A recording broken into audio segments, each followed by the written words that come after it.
Hello, this is Lucretia with the Calm and Confident You podcast. Today I have some updated info for you. I recently learned something new about depressed people and the way they think. I will pass that on to you today. As part of keeping my state licensure as a therapist, every year I have to take classes and continue to be knowledgeable in my field. I have to earn 20 continuing education credits per year and swear to the state that I have done that work. They periodically will do an audit and ask me to send in the proof that I've done this continuing education. So I am currently taking one of those courses, which presented this new information to me. When I was in graduate school learning to become a therapist, I can remember seeing the page in the textbook which talked about how depressed people think. They asserted that depressed people do not think positively. Depressed people do not expect positive or good outcomes. They certainly did not go around with rose-colored glasses, and they were not positive Pollyannas. The textbook stated that research had shown that depressed people tend to think more realistically. Well, I could accept that. It also made me a little worried for myself because I tended then, and I still continue today, to be more realistic in my thinking. This concern for what does this mean for me is why I remember it so well. Moving forward in my education to become a therapist, I was trained in the field of cognitive behavioral therapy. A good portion of that approach focuses on mistakes in thinking called cognitive distortions. A researcher, educator, and practitioner named Barkley and his associate, Aaron Beck, became the leading proponents of cognitive behavioral therapy. Beck published a self-help book called The New Mood Therapy, and that is still in existence, and it has a workbook that goes with it. Well, I learned all about cognitive distortions and how to teach people to notice their negative thinking and how to alter that thinking. Now, in the public self-help domain, this concept became simplified and translated into encouraging people to think positively. This concept spread far and wide, and we still hear it today, people encouraging their children, their spouses, their friends to think positively. Fast forward to my years of experience as a counselor working at a residential treatment center for teenagers. During this time, I had teenagers discussing and relating to me individually and in group settings the stories of their very dysfunctional, very abusive, and harmful life experiences. I observe how they tried to make sense of these experiences in a way that they could continue to go on with life and find a purpose for living. It was during this time that I developed my approach to presenting the concepts of cognitive distortions and challenging that form of thinking. I did not propose that everyone think positively. In fact, I acknowledged that there are many experiences and circumstances that no matter how you look at it, you cannot put a positive spin on it. So I talked with them about how cognitive distortions are extreme ways of thinking which contribute to and enhance depression and anxiety. Our goal is to learn to notice when we are thinking in that way, to change those thoughts and to be more realistic. And I still use that approach today. So what am I doing? Am I setting people up to be depressed with realistic thinking?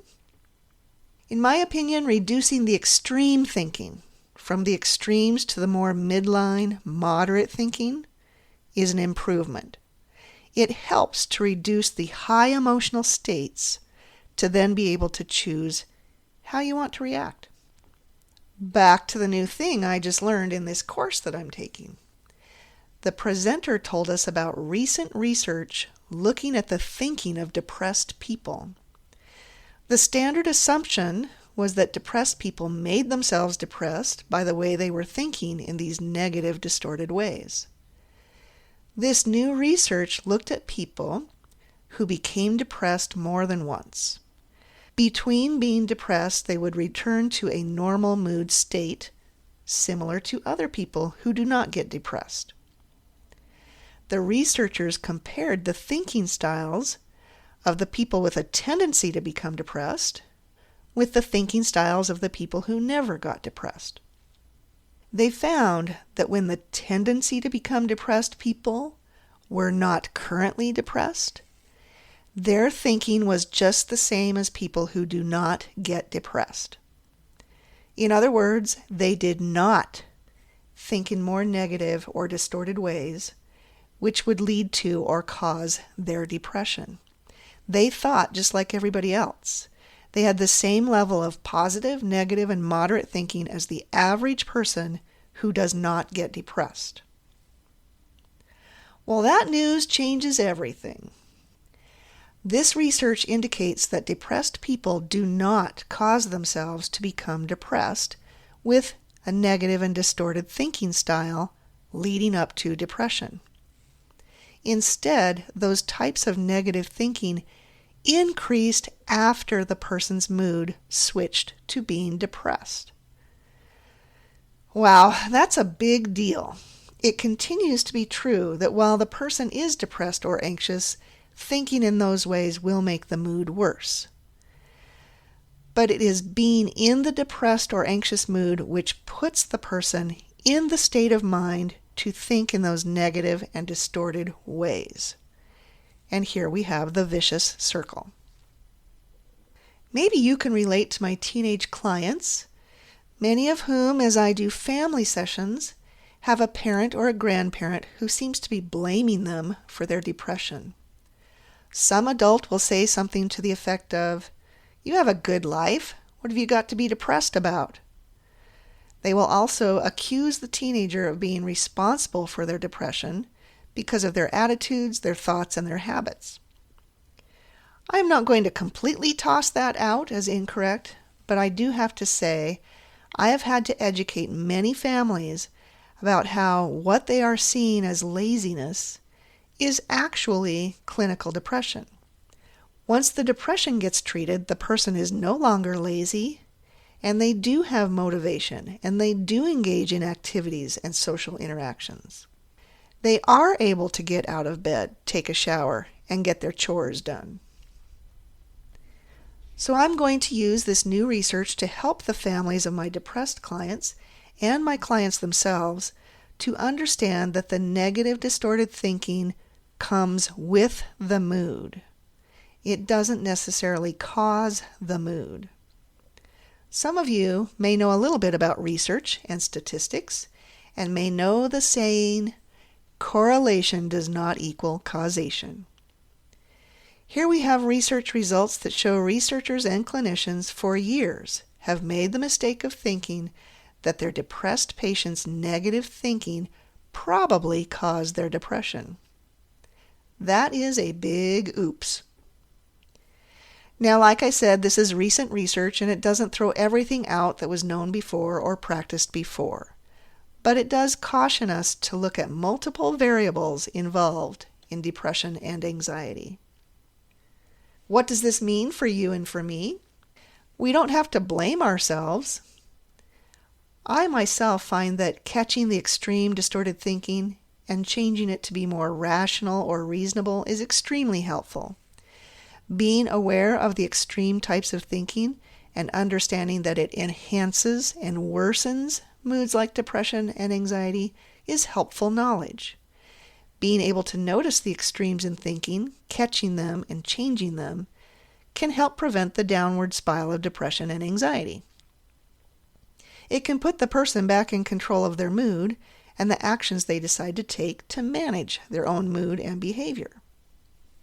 This week going forward, I do encourage you to do things like noticing the good in your life, being mindful and altering any extreme thinking to be more reasonable, and go easier on yourself and others in your life as far as not assigning blame for a person's mood or struggles. Blame just isn't helpful. Education can be helpful, along with patience and encouragement. And let's not oversimplify our understanding and our approaches. Always keep an open mind to the multiple variables that can be involved in any mood and behavior. And if you are liking this podcast, be sure to subscribe on your favorite streaming service. And coming up next week on Wednesday, September 27th, in the evening at 6 p.m. Pacific Time, I am giving a free webinar about emotion management. You can find a link to subscribe on the homepage of my website, which is ldonreed.com, or on my motivational products website, which is growingemotionalstrength.com. And until next time, be well.